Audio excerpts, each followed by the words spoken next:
Bonjour à tous, je vais faire une petite vidéo, je vais essayer de faire assez courte sur tout simplement un point de situation court terme et puis aussi toujours un petit peu d'éducatif, d'explication dessus. Donc on a fait une vidéo pendant le week-end où j'avais précisé un petit peu mon plan. Voilà, on avait identifié ce beau canal ascendant. À l'époque, on était à ce niveau-là. Et quand on a quelque chose qui est aussi bien respecté que ça, faut le trouver et puis il faut le garder en tête. Surtout que ce genre de structure, des fois un peu plus difficile à voir que d'autres qu'on avait aussi et qui étaient euh, plus recherchés et identifiables, comme les triangles. Les gens adorent les triangles, sauf que plus les gens ont quelque chose, moins ça va se produire. Qu'est-ce qui s'est passé au final? Notre triangle n'a pas fonctionné, puisqu'on n'a pas eu de sortie avec atteinte de target haussière ni baissière. Par contre, notre canal, lui, il a fonctionné. Le week-end avait commencé par ici. Ce week-end a été plus normal avec très peu de volatilité pendant le week-end, chose à quoi on peut s'attendre quand il n'y a pas beaucoup d'intérêt au niveau de la bourse. Et on avait eu à la fin du week-end ici un petit gap qui s'était créé puisque la bourse avait à peu près clôturé ici le vendredi soir et elle a réouvert à peu près par ici. Exactement ici, voilà, le dimanche dans la nuit pour elle, donc le lundi midi pour nous. Et donc cet écart de prix est, on va dire, ça agit un peu comme des liquidités. Le marché veut généralement venir clôturer ce gap. Donc on a ouvert, on avait fermé ici, on a réouvert ici, et rapidement le marché est venu clôturer le gap. On est venu refermer cela, on est venu rééquilibrer les comptes. Et après on a repris notre vie. Ici on a un gap par exemple qui n'a pas été clôturé. Ça, ce sera une cible s'il y a une baisse importante. En tout cas, il faudra s'attendre sur le BTC1 à venir combler ça. Target d'achat intéressante si c'est pas dans trop longtemps. Et donc, à partir de là, il faut chercher donc des structures qui fonctionnent. Ce canal, on est toujours là, on le garde. Ok. Actuellement, ce que je pourrais voir, ce serait qu'on serait dans un triangle non plus symétrique mais ascendant, avec ce bottom bien respecté que j'aime.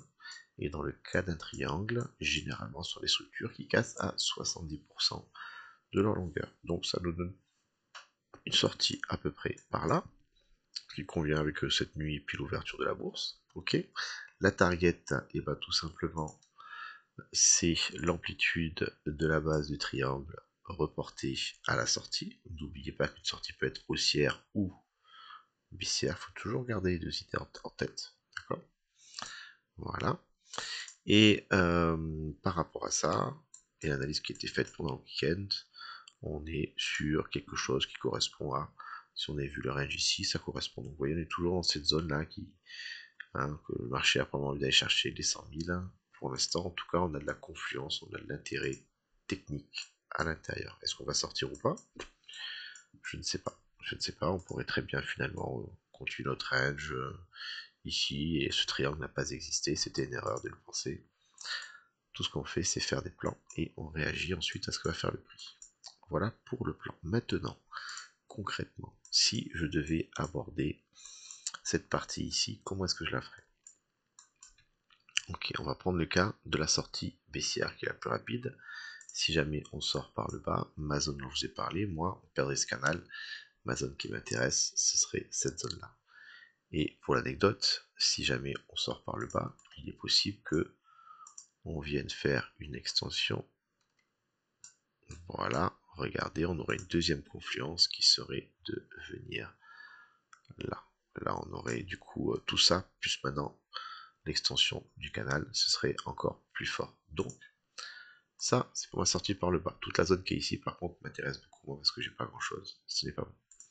Si on sort par le haut, voici les différents scénarios possibles de mon point de vue. Ok.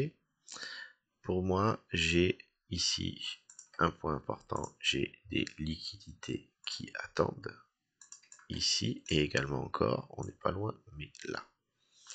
Lorsque le marché va venir avaler des liquidités, généralement il va le faire avec de l'impulsion. Regardez ici, liquidité, liquidité, liquidité, liquidité, celle-là a été prise. Lorsqu'on est venu, à partir où on a touché ici, pouf, on prend un coup, ce sont des liquidations. C'est automatique, c'est mécanique. Ici, mon point de vue, si on vient toucher là, il est possible qu'on vienne prendre directement les deux. Ça, ce serait l'idée. Maintenant, je ne suis pas intéressé pour acheter ici.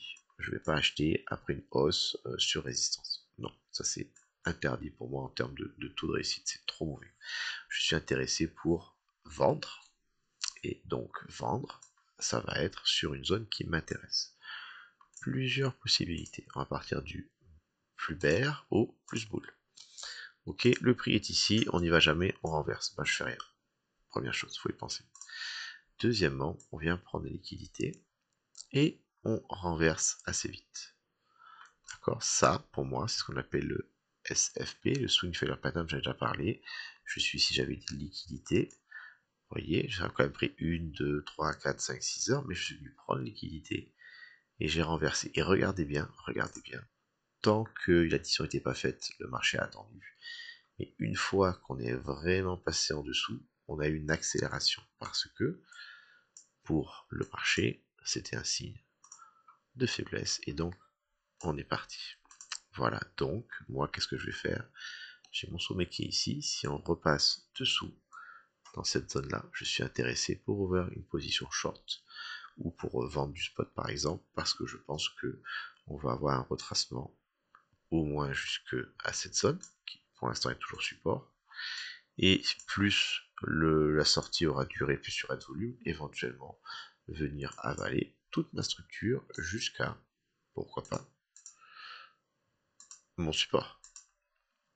Voilà, donc cas numéro 1, il se passe rien, je ne fais rien. Cas numéro 2, si on vient faire un SFP, si on vient faire une prise de liquidité et on repasse dessous le signe de faiblesse, je suis intéressé pour agir non pas à la sortie, mais à la réintégration. Cas numéro 3, on a sorti, temporisation, ok, moment difficile. Et si jamais on vient inversement continuer vers le haut, à ce moment-là, je vais attendre ma target haussière. Alors c'est pas évident parce qu'on a un canal qui pourrait être résistance. On a également notre target d'extension avec les 100 000. Mais donc en tout cas, tant qu'on sera en train de monter, je vais attendre. Et cette zone-là, par contre, m'intéresse vraiment.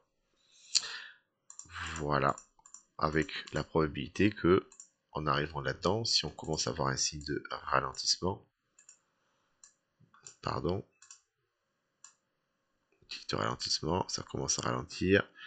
Voilà, si je vends par ici, je pense qu'il y a une probabilité forte que on revienne plus bas pour éventuellement pouvoir réacheter. Voilà mon plan pour la situation actuelle. Et maintenant, j'attends qu'il se réalise vers le haut ou vers le bas. L'un ou l'autre, en soi, pour du trading, ne m'importe pas. Dans les deux cas, j'essaierai juste de faire de la performance avec ce que j'aurai. Bonne soirée à tous et à la prochaine.